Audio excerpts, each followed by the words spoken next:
मोहतरम हाज़रीन, बुजुर्गों और दोस्तों, अजीज बच्चों,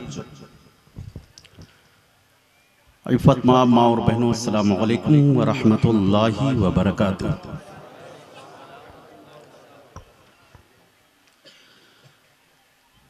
नहमदुहु व नुसल्ली व नुसल्लिमु अला रसूलिहिल करीम। अम्मा बाद, फ़अऊज़ु बिल्लाहि मिनश शैतानिर रजीम। बिस्मिल्लाहिर रहमानिर रहीम। फ़स्अलू अहलज़ ज़िक्रि इन कुंतुम ला तअलमून। सदक़ल्लाहुल अज़ीम व सदक़ रसूलुहुन नबियुल अमीनुल करीम।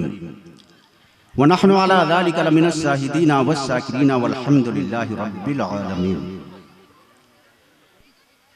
रसूल और आले रसूल पर दरूद पाक का नजराना पेश कर लें। अल्लाहुम्मा सल्लि व सल्लिम व बारिक अला सय्यिदिना मौलाना मुहम्मदिन तिब्बिल क़ुलूबि व दवाइहा व आफ़ियतिल अब्दानि व शिफ़ाइहा व नूरिल अब्सारि व ज़ियाइहा व अला आलिहि व सहबिही अबदना बदा। ज़र्रे झड़कर तेरी पैदारों के, सुभान अल्लाह। ज़र्रे झड़कर तेरी पैदारों के, ताजे सर बनते हैं सैयारों के। जी, ज़र्रे झड़कर तेरी पैदारों के, ताजे सर बनते हैं सैयारों के। मेरे आका का वो दर है कि जहां, मेरे आका का वो दर है कि जहां माथे घिस जाते हैं सरदारों के, सुभान अल्लाह। माथे घिस जाते हैं सरदारों के। और बहरे तस्लीमे अली मैदान में हमारे आका इरशाद फरमाते हैं, तस्लीमे ज़य्यनू मजालिसकुम बिज़िक्रि अली इब्न अबी तालिब। मौला अली के जिक्र से अपनी मजलिसों को जीनत अता करो, जीनत बख्शो। बहरे तस्लीमे अली मैदान में सर झुके रहते हैं तलवारों के, सर झुके रहते हैं तलवारों के। और इमाम अहले सुन्नत फरमाते हैं, कैसे आकाओं का बंदा हूँ रज़ा, कैसे आकाओं का बंदा हूँ रज़ा। बोल बाले मेरी सरकारों के, सुभान अल्लाह। बोल बाले मेरी सरकारों के। हाज़रीन मोहतरम, मैं बड़े मुख्तसर वक्त के लिए हाजिर हुआ हूँ, सिर्फ आपसे दुआ सलाम करने के लिए हाजिर हुआ हूँ। मुकर्रिरीन की फ़हरिस्त बहुत लंबी है और इंशाअल्लाह आपको बड़े अच्छे खिताबात से नवाजा जाएगा। बस ये अर्ज करना चाहता हूँ कि जलसे का कोई न कोई मकसद होता है और अल्हम्दुलिल्लाह इस जलसे कि मकसद का तायुन इश्तिहार ही में कर दिया गया है कि ये इस्लाहे मुआशरा इसका उन्वान है। हम लोग जो मिलजुल कर रहते हैं, आबादियां जो हैं, उनमें सुधार कैसे हो, इस्लाह कैसे हो, इसकी कोशिश की जा रही है। प्यारे आका सल्लल्लाहु ताला अलैहि वसल्लम का कलमा पढ़ने वालों, रसूल आज़म सल्लल्लाहु अलैहि वसल्लम के इश्क का नारा लगाने वालों, यकीनन हम अहले सुन्नत व जमात अपने उलमा का एहतराम करते हैं, प्यारे नबी सल्लल्लाहु अलैहि वसल्लम की मोहब्बत का दम भरते हैं। उसी के साथ साथ हमें यह भी देखना है कि हम रसूल मोहतरम सल्लल्लाहु ताला अलैहि वसल्लम के फरमान पे कितना अमल करते हैं। सुभान अल्लाह। मुआशरा सालेह कब होगा, मुआशरे की इस्लाह कब होगी, जब मुआशरे में रसूल करीम सल्लल्लाहु ताला अलैहि वसल्लम के बताए हुए उसूल को अपनाया जाएगा।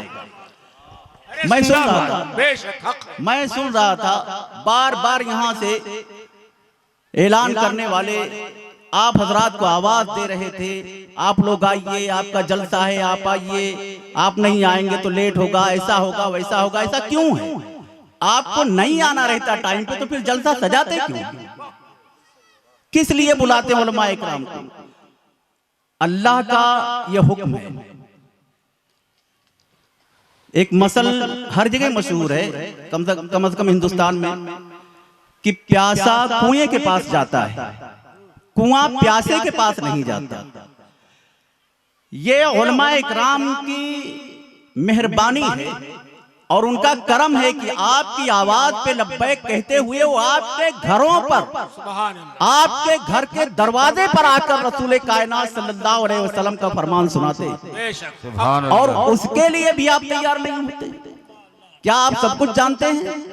नमाज के फराइज जानते हैं, वाजिबात मालूम है आपको, सुनन और मुस्तहिबात आप जानते हैं, वजू के फराइज जानते हैं, गुस्ल के फराइज जानते हैं, ईमानियात के लिए, अमलियात के लिए क्या करना होता है, सब कुछ मालूम, आपकी नमाजें दुरुस्त हैं। ये आपका काम था कि आप उलमा के पास जाते, किराया खर्च करते, टाइम निकालते, उनसे वक्त लेते कि हजरत हमें वजू करने का सही तरीका सिखा दीजिए।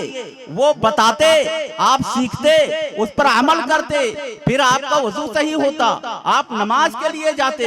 हुजूर हमें नमाज में थोड़ा सा दिक्कत हो रही है, हम कैसे सजदे की अदायगी करें, कैसे रुकू करें, कैसे नमाज पढ़ें। आप जहां भी जाते उलमा इकराम आपको इसकी तालीम देते, लेकिन आप ये तो कर नहीं सकते। अब जमाना उल्टा हो गया, उलमा इकराम अल्लाह के रसूल का फरमान लेकर आपके घर के दरवाजे पे आते हैं, उसके बाद भी अगर आप सुनने को तैयार नहीं होते तो इससे बड़ा अलमिया हमारी कौम के लिए क्या होगा।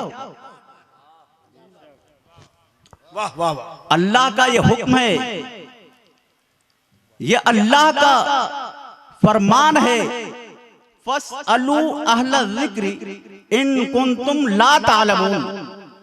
जो बात तुम नहीं जानते हो उसे जानने वालों से पूछो।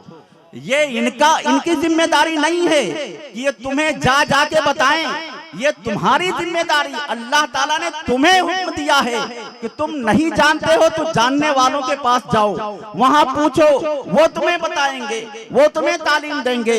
आप ये तो नहीं कर सकते।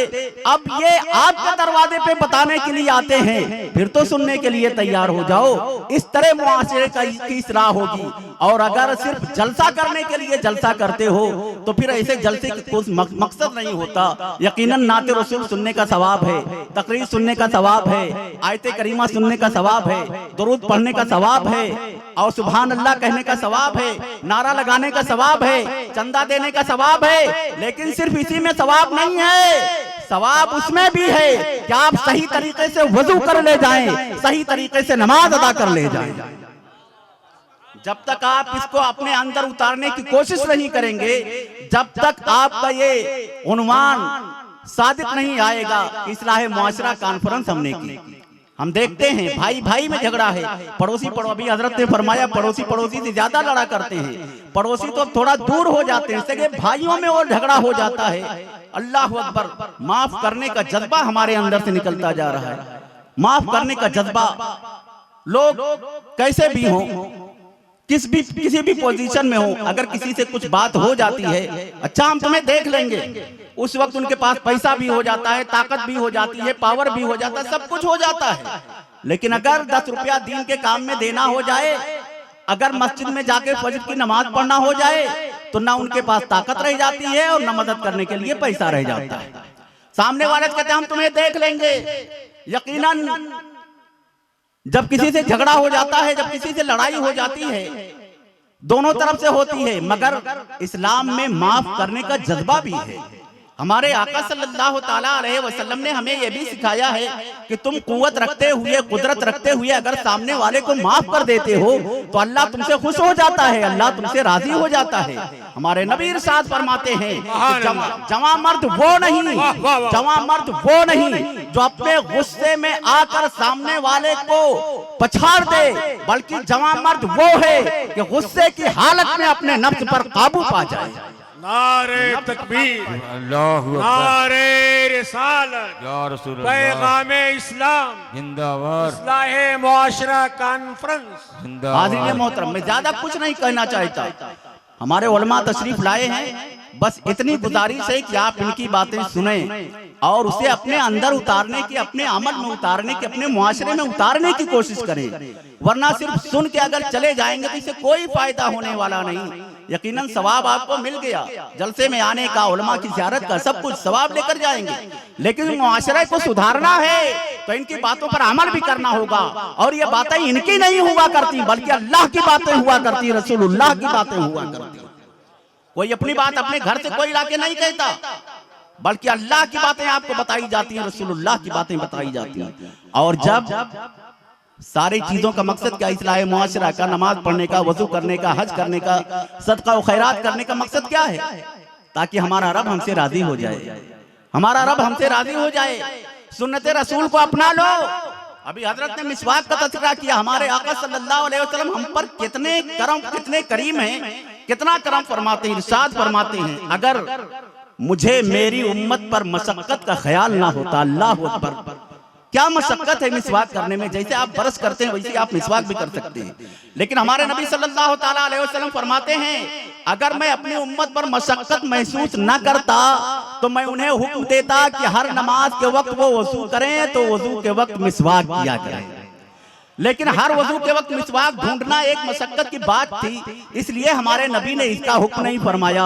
ये हमारे नबी का करम है। अल्लाह अकबर। अगर तुम सुन्नते रसूल पर अमल कर ले जाओ, सुन्नते रसूल को अपने घरों में उतारो, सुन्नते रसूल को अपने अमल में उतारो, सुन्नते रसूल को अपनी जिंदगी में उतारो, तो अल्लाह हमसे राजी हो जाएगा।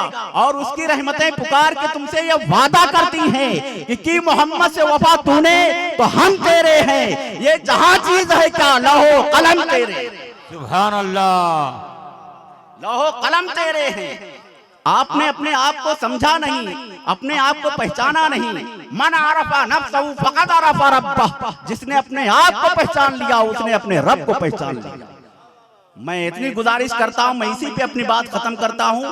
उलमाए किराम का बयान होगा, आप गौर से समाअत फरमाएं ताकि आपका ये जात आना मुबारक हो जाए और आपका वापस जाना मुबारक हो जाए, आपका बैठना मुबारक हो जाए, आपका सुनना मुबारक हो जाए। और इस जलसे से आप एक पैगाम लेकर जाएं, अपनी जिंदगी में तब्दीली का पैगाम लेकर जाएं, अपने अमल में तब्दीली का पैगाम लेकर जाएं, अपने घरों में तब्दीली का पैगाम लेकर जाएं। अगर ऐसा होता है तो जलसा पूरी तरह कामयाब है। और मैं दुआ करता हूं अल्लाह ताला हम सबको इस जलसे से बहुत कुछ सीखने की तौफीक अता फरमाए और उस पर अमल करने की तौफीक अता फरमाए। अस्सलामु अलैकुम व रहमतुल्लाहि व बरकातहू।